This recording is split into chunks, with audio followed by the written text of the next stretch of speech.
নমস্কার, টার্নিং পয়েন্টের ইন্দ্রনীল সেনগুপ্ত বলছি। কবি অচিন্ত্য কুমার সেনগুপ্তর ছন্নছাড়া কবিতাটি আবৃত্তি করছি।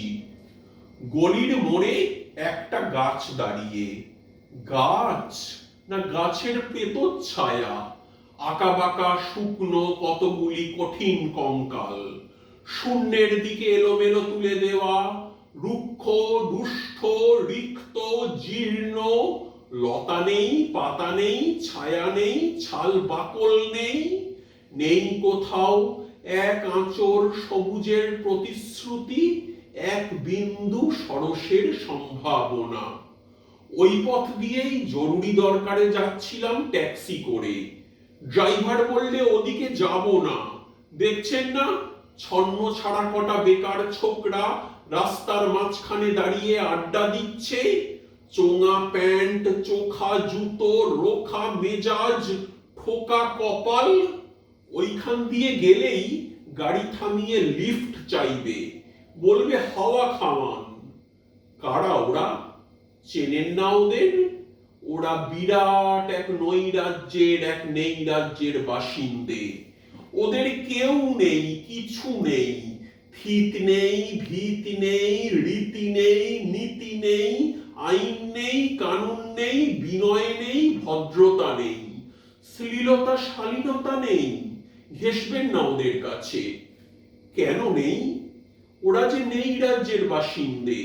ওদের জন্য কলেজে সিট নেই, অফিসে চাকরি নেই, কারখানায় কাজ নেই, ট্রামে বাসে জায়গা নেই, মেলায় খেলায় টিকিট নেই, হাসপাতালে বেড নেই, খেলবার মাঠ নেই, অনুসরণ করবার নেতা নেই, প্রেরণা জাগানো প্রেম নেই। ওদের প্রতি সম্ভাষণে কারোর দরদ নেই। ঘরে বাইরে উদাহরণ যা আছে তা সুধাহরণের ক্ষুধা ভরণের উদাহরণ নয়, তা সুধাহরণের ক্ষুধা ভরণের উদাহরণ। শুধু নিজের কোলের দিকে ঝোল টানা। এক ছিল মধ্যবিত্ত পরিবারের এক চিলতে ফালতু এক রক, তাও দিয়েছে লোপাট করে। তাই এখন পথে এসে দাঁড়িয়েছে সড়কের মাঝখানে। কোত্থেকে আসছে সেই অতীতের স্মৃতি নেই? কোথায় দাঁড়িয়ে আছে সেই বর্তমানের গতি নেই? কোথায় চলেছে নেই সেই ভবিষ্যতের ঠিকানা? সে ছিন ক্ষেত, মণিহীন চোখ, চোখহীন মুখ, একটা স্ফুলিঙ্গহীন ভিজে বারুদের স্তূপ। আমি বললুম না, ওইখান দিয়েই যাব, ওই পথ দিয়েই আমার শর্টকাট। ওদের কাছাকাছি হতেই মুখ বাড়িয়ে জিজ্ঞেস করলুম, তোমাদের ট্যাক্সি লাগবে? লিফট চাই? আরে এই তো ট্যাক্সি, এই তো ট্যাক্সি, লে হালুয়া। সল্লাসে চেঁচিয়ে উঠলো ছোকরারা, সিটি দিয়ে উঠলো। পেয়ে গেছি, পেয়ে গেছি, চলপানসি বেল ঘড়িয়া। তিনটে ছোকরা উঠে পড়লো ট্যাক্সিতে, একজন ড্রাইভারের পাশে, দুজন পিছনের সিটে। আমি বললুম কতদূর যাবে? এই কাছেই, ওই দেখছেন না ভিড়। সিনেমা না, জলসা না, নয় কোনো ফিল্মি তারকার অভ্যর্থনা।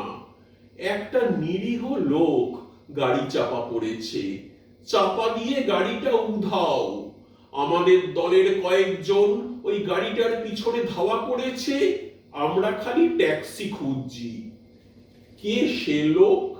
একটা বেওয়ারিশ ভিখিরি, রক্তে মাংসে দলা পাকিয়ে গেছে। ওর কেউ নেই, কিছু নেই, শোবার জন্য ফুটপাত আছে তো মাথার উপর ছাদ নেই, ভিক্ষার জন্য পাত্র একটা আছে তো তার মধ্যে প্রকাণ্ড একটা ফুটো। রক্তে মাখামাখি দলা পাকানো সেই ভিখিরিকে ওরা পাজাকোলা করে ট্যাক্সিতে তুলে নিল। তারপর চেঁচিয়ে উঠলো সমস্বরে, আনন্দে ঝঙ্কৃত হয়ে, প্রাণ আছে, এখনো প্রাণ আছে। রক্তের দাগ থেকে নিজের ভব্যতা শালীনতাকে বাঁচাতে গিয়ে আমি নেমে পড়লুম তাড়াতাড়ি।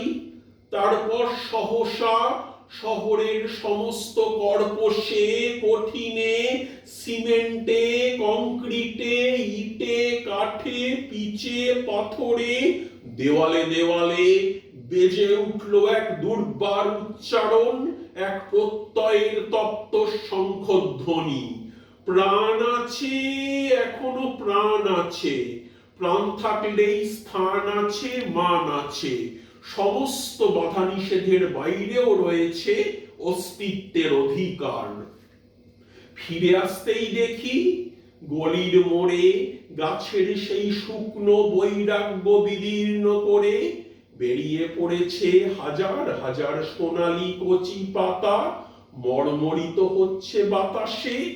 দেখতে দেখতে গুচ্ছে গুচ্ছে উতলে উঠছে ফুল, ঢেলে দিয়েছে বুকের সুগন্ধ।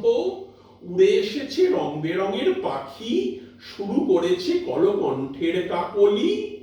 ধীরে ধীরে ঘন পত্র কুঞ্জে ফেলেছে স্নেহাদ্র দীর্ঘ ছায়া। যেন কোন শ্যামল আত্মীয়তা।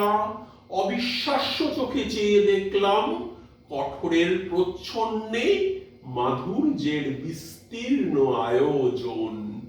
প্রাণ আছে, এখনো প্রাণ আছে, শুধু প্রাণই এক আশ্চর্য সম্পদ, এক ক্ষয়হীন আশা, এক মৃত্যুহীন মর্যাদা।